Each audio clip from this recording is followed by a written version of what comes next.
Dark Horses by Claire Keegan. In the night, Brady dreams the woman back into his life again.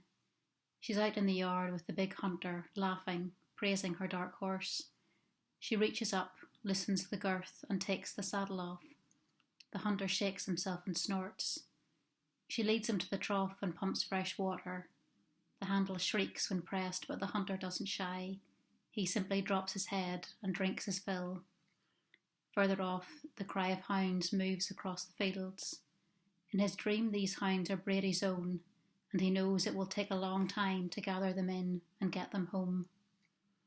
Waking, he finds he's clothed from the waist down, black jeans and working boots.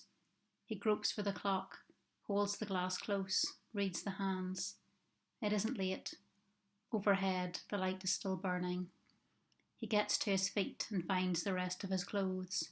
Outside, the October rain goes shuddering through the bamboo that was planted years ago to stake her shrubs and beans, but when she left he took no mind, and the garden turned wild. On McQuaid's hill, through cloud, he makes out the figure of a man walking through fields greener than his own, McQuaid himself herding, counting all the bullocks once again. In the kitchen he boils the kettle, scalds the pot. The tea makes him feel human again. He stands over the toaster and warms his hands. His aunt brought up marmalade last week, but there's hardly a lick in the jar. With a knife he scrapes what's left off the glass and goes out in his jacket to the fields. The two heifers need to be brought in and dosed. He must clear the drains, fell the ash in the lower field, and there's a good day's welding in the sheds before winter comes on strong. He throws what's left of the sliced pan on the street and starts the van. One part of him is glad the day is wet. In Belturbet, he buys drenching fluid, welding rods, oil for the saw. There's hardly any money left. He hesitates before he rings Lydon from the phone box, knowing he'll be home. "Come up to the house," Lydon says. "I'm in need of a hand." It's a fine house on a hill, which his wife, a school teacher, keeps immaculate. 2 stories painted white look over the river. In the yard a pair of chestnut trees. The horse lorry heads over every stable door. When Brady lands, Lydon waves from the hay shed. He's a tight man, bony, with big hands. "Ah, Brady, the man himself." "There's a bad day." "'Tis raw," Lydon agrees. "Throw the halter on the mare there, would you? I've a feeling she'll give trouble." Brady stands at the mare's head while Lydon shoes. The big hands are skilled. The hoof is measured, pared, the toe culled for the clip. On the anvil the shoe is held, hammered to size. Steel nails are driven home and clenched. Then the rasp comes down, the shavings falling like sawdust at their feet. All the while it's coming down, gasps of sudden rain whipping the galvanised roof. Brady feels strange pleasure standing there, sheltered, with the mare.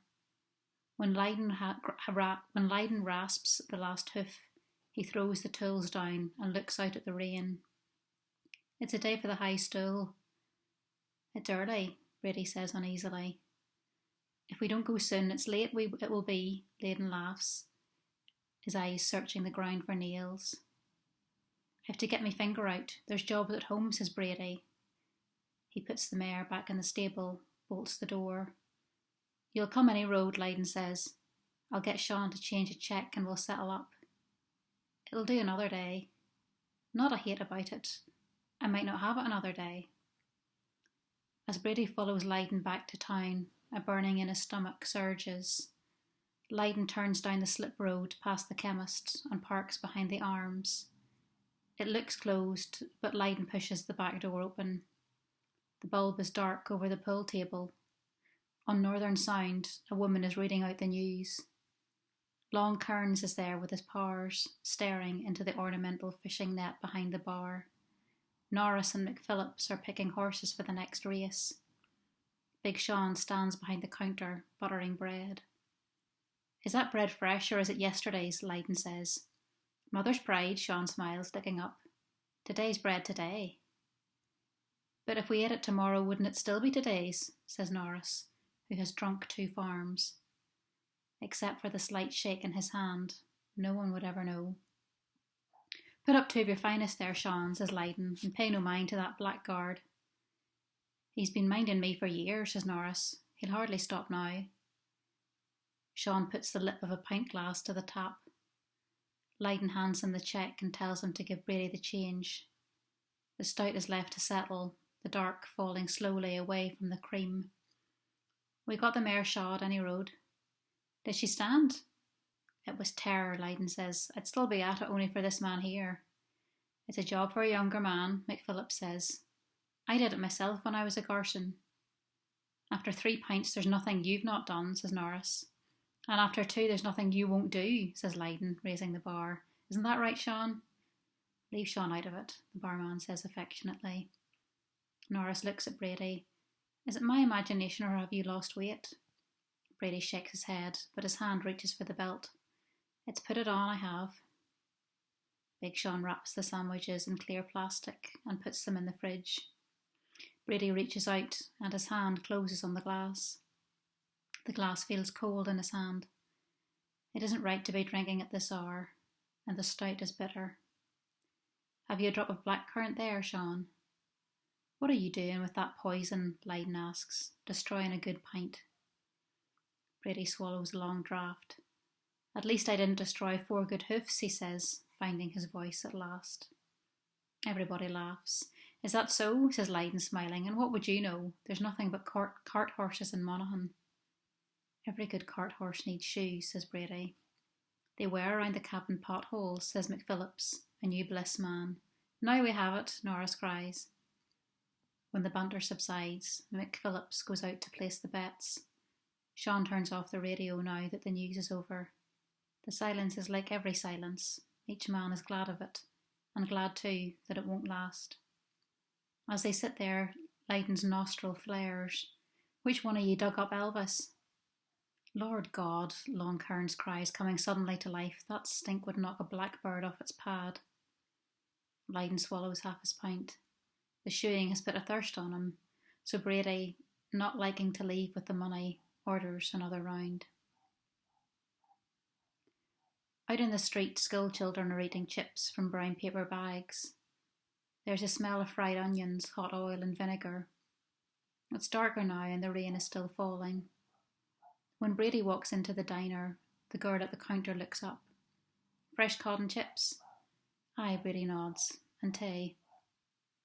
He sits at the window and looks out at the day. Black clouds are sliding over the bungalows.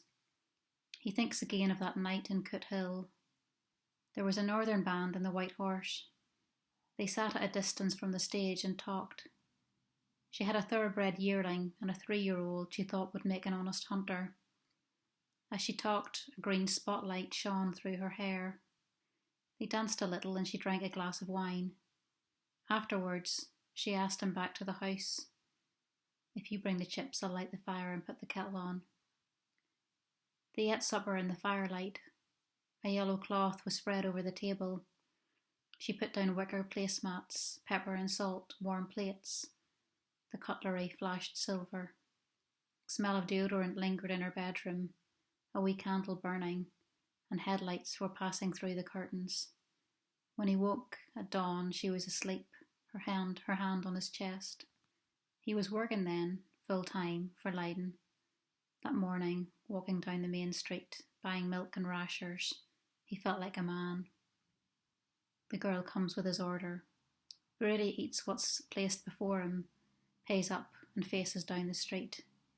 He has to think for a moment before he can remember where he parked the van. He passes a stand of fruit and vegetables, a bucket of tired flowers, boxes of Christmas cards, ropes of trembling red and yellow tinsel. When he is walking past the hotel, he recognises a tune he cannot name. He stops to listen, then finds himself at the counter ordering a pint. The day is no longer his own. A few more tunes are played. At some point he looks up and realises McQuaid is there in a dark suit of clothes with his wife. Sensing him, McQuaid looks over, nods. Soon after, a pint is sent down. On Brady's lips the stout tastes colder than the last. The boiled man himself Have you no home to go to? It's Lydon. He takes one look at Brady and changes. What's ailing you at all, man? Brady shakes his head. Lydon looks over at McQuaid. The waitress is bringing serviettes, knives for the steak. Pay no mind, he says, not a hate about it. The land'll be here long after we're dead and gone. Haven't we only the lend of it? Brady nods and orders the drink. Lydon pulls his stool up close and waits for the pint to settle. Brady is almost sorry he came in. When the pint is ready, Lydon puts it on the beer mat, turns it around. Never mind the land. It's the woman that's your loss, he says unhelpfully. That was the finest woman ever came round these parts. Aye, Brady says. There's men who'd give their right arms to have a woman like that, Lydon says, coming in tight and taking hold of his arm. They would, surely. The waitress passes with 2 sizzling plates. What happened at all? Asks Lydon. Brady feels rooted to the spot. Back then some days were hard, but not one of them was wasted. He looks away. The silence rises. He lifts his glass, but he cannot swallow. It was over the horse, he says finally. The horse? Lydon looks at him, but Brady does not want to go on. Even the mention of the horse is too much. What about the horse? Lydon persists, but then he looks away to give Brady some room. I came home one night and she told me I'd have to buy food, pay bills. She told me I'd have to take her out for dinner. Well, what did you say? I told her to go fuck herself, Brady says. I told her I'd put her horses out on the road. That's terror, Lydon says. Did you have drink on you? Brady hesitates. A wee drop. Shall we all say things? I went out and opened the gate and put her horses out on the road, Brady says. She gave me a second chance, but it was never the same. Nothing was ever the same. Christ, says Lydon, pulling away. I didn't think you had it in you. It is well past closing time when Brady finds the van. He gets behind the wheel and takes the back roads home. It will be all right. The sergeant knows him. He knows the sergeant.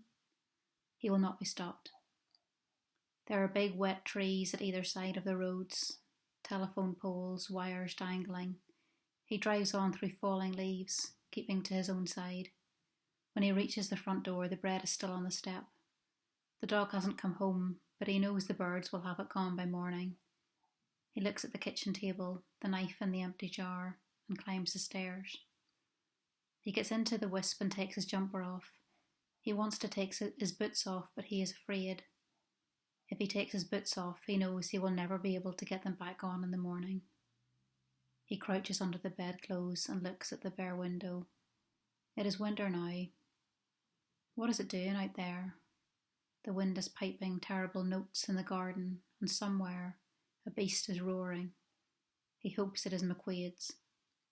He lies in his bed and closes his eyes, thinking only of her. He can feel his own heart beating. Soon she will come back and forgive him. The bridle will be back on the coat stand, the cloth on the table. In his mind there is the flash of silver. A sleep is claiming him. She is already there, her pale hand on his chest, and her dark horse, his back, grazing his fields.